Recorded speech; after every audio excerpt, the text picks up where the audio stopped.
Alami Prima Rasa, resep warisan Nenek Isti. Variannya banyak banget. Ada sambal cumi, sambal pedas dari cumi pilihan, teh bunga telang, seduhan minuman sehat berkhasiat dari sari bunga telang, sambal klotok dan cakalang dengan cita rasa khas ala Nenek Isti. Ting-ting jahe kacang, camilan enak dan juga berkhasiat, cocok untuk menemani waktu kita bersantai. Dan abon betul tuh. Wah, dijamin enak loh. Langsung aja yuk hubungi nomor untuk melakukan pemesanan.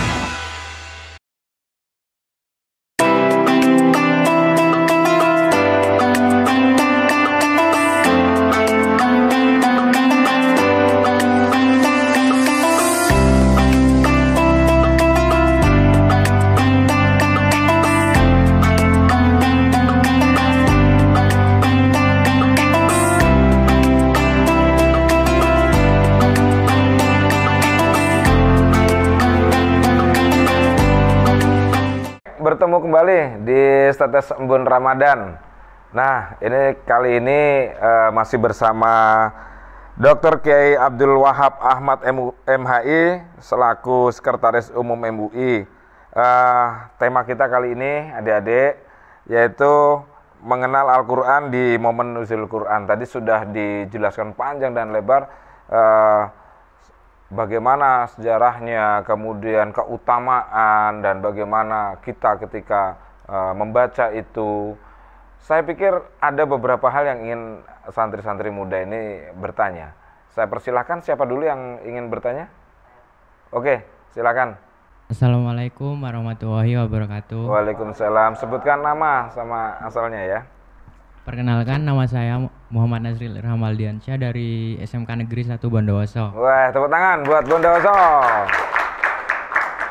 Ya, silakan. Ustadz, saya izin bertanya,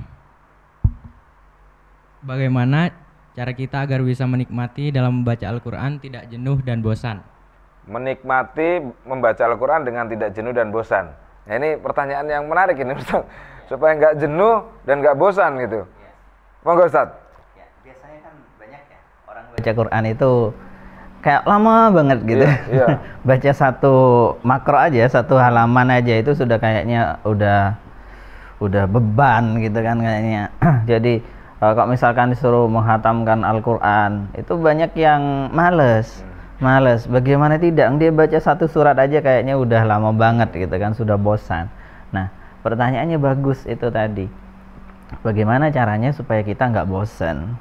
Nah, caranya itu membaca Al-Quran itu jangan dianggap sebagai sebuah bacaan ritual yang Anda tidak paham gitu kan. Makanya kembali ke yang tadi, harus diresapi itu. Jadi baca Quran itu usahakan dibikin asik. Cara bikin asiknya itu adalah dia dijadikan sebagai bacaan betul, bukan sebagai sebuah kata-kata yang tidak dapat dimengerti. Dengan kata-kata yang nggak bermakna ya, jadi bosan. Seolah-olah tidak bermakna. Dia ada maknanya, dia bagus sekali. Cuman kan kalau tidak paham bahasa Arab kan tidak mampu itu. Akhirnya seperti bacaan hampa. Kita melafalkan sesuatu yang kita tidak paham. Akhirnya bosan.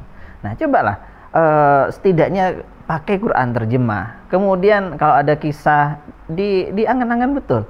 Oh, ini kisahnya begini ya, para nabi terdahulu begini. Nah, itu kan akhirnya jadi asik tuh. Ada maknanya. Jadi orang baca itu kayak sedang berdialog, sedang membaca nasihat-nasihat ya. Ada di Quran itu kan macam-macam isinya itu kan. Ada tentang kisah-kisah para nabi, kisah-kisah orang soleh ya. Kemudian kisah-kisah orang yang celaka, bagaimana. Kemudian nasihat-nasihat ajaran hidup. Kemudian banyak sekali termasuk hukum-hukum dan segala macam. Itu kalau dibaca dengan beneran gitu kan, diangen-angen gitu, ini wah indah sekali, diresapi.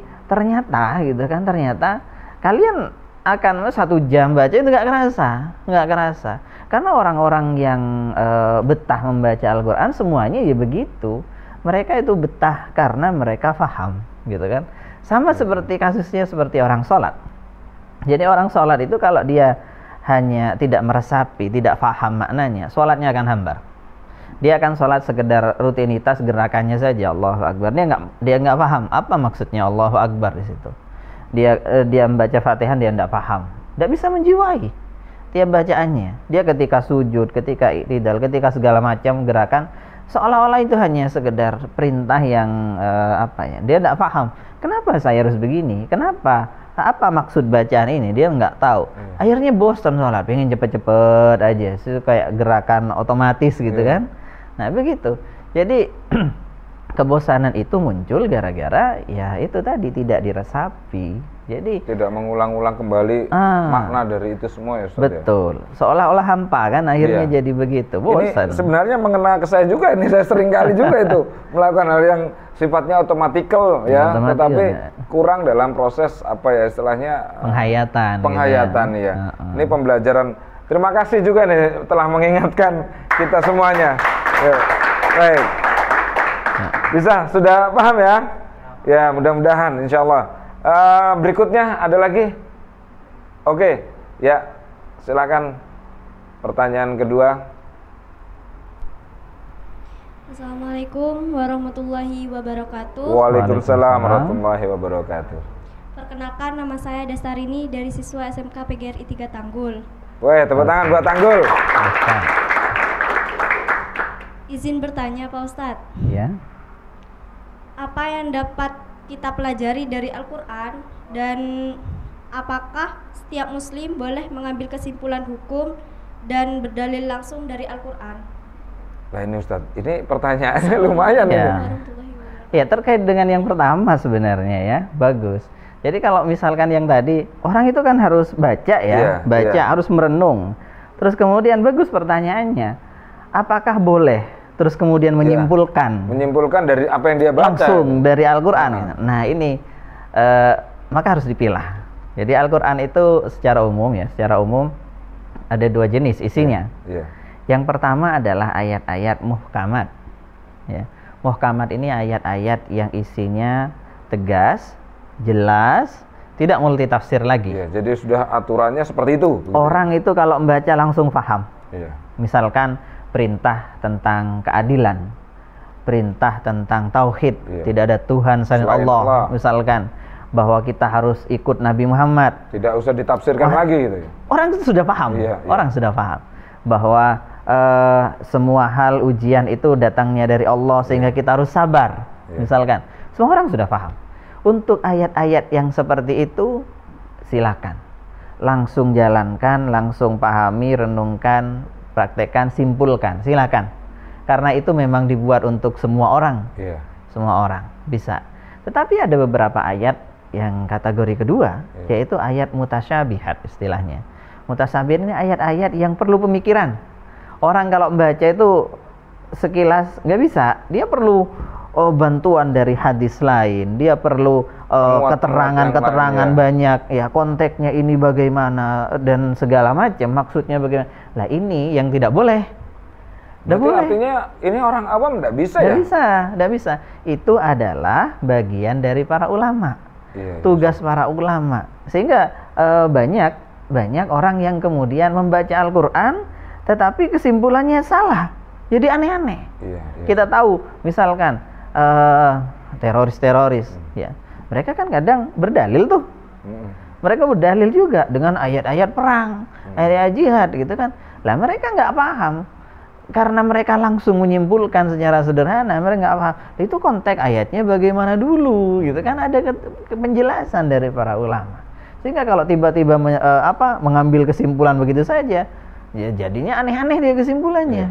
Jadi intinya bahwa bacaan yang kemudian itu secara tegas sudah disebutkan di dalam Al-Quran, misalkan tiada Tuhan selain Allah dan utusan Nabi Muhammad itu menjadi Rasulullah gitu ya, yang harus kita ikutin gitu. Itu secara tegas langsung kita ikutin tanpa harus ini tidak ada masalah ya Ustaz? Tidak masalah, cukup. Quran terjemah pun sudah cukup gitu. Tapi kalau yang lebih rumit dari itu harus ulama, itu jadi harus lebih mendapat penjelasan yang banyak mengenai itu. Baik, saya pikir sudah bisa memahami ya adik-adik santri muda ini. Baik, ada lagi? Satu lagi dah. Oke, yuk.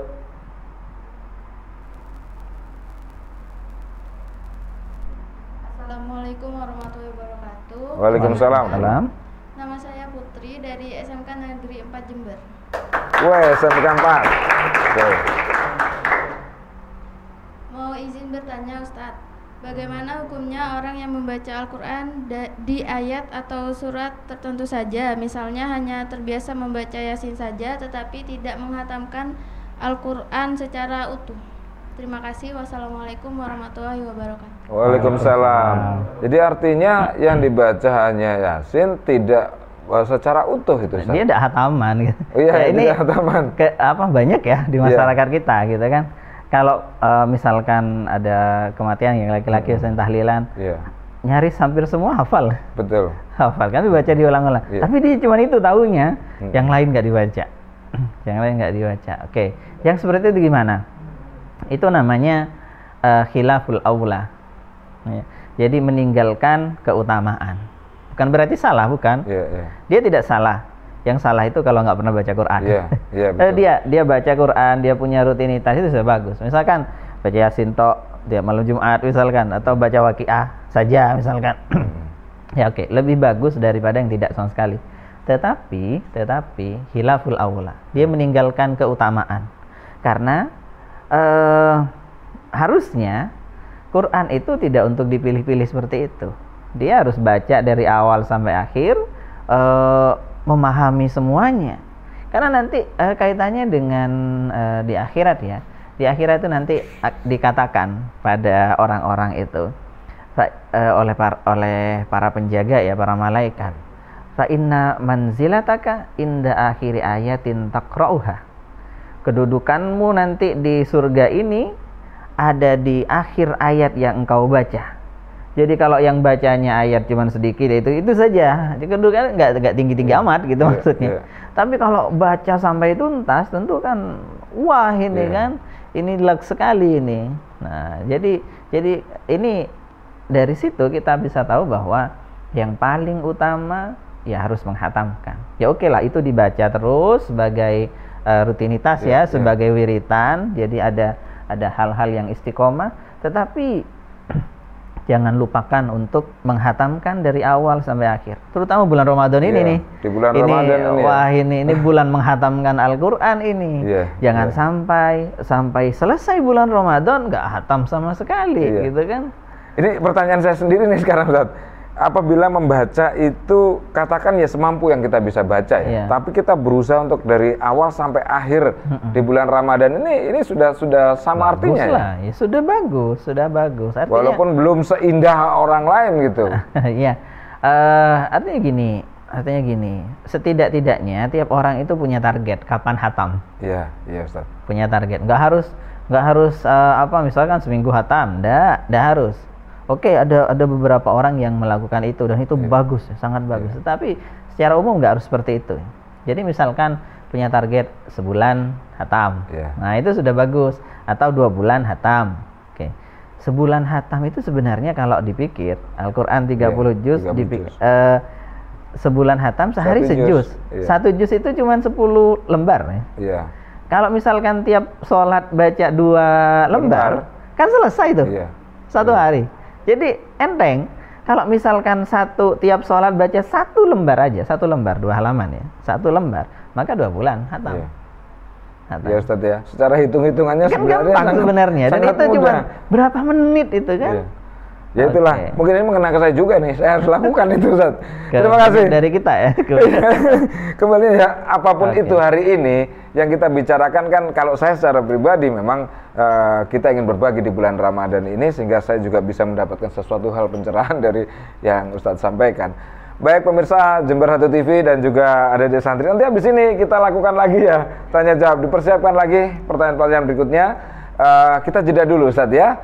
Kita masih bersama Alami Prima Rasa dan nanti kita ketemu lagi untuk segmen yang berikutnya sambil yang satu ini lewat dulu.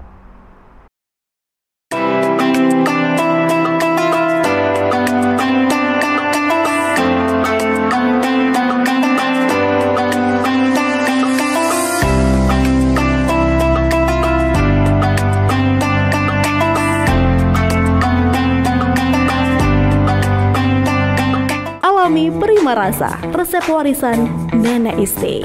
Variannya banyak banget. Ada sambal cumi, sambal pedas dari cumi pilihan, teh bunga telang, seduhan minuman sehat berkhasiat dari sari bunga telang, sambal klotok dan cakalang dengan cita rasa khas ala Nenek Isti.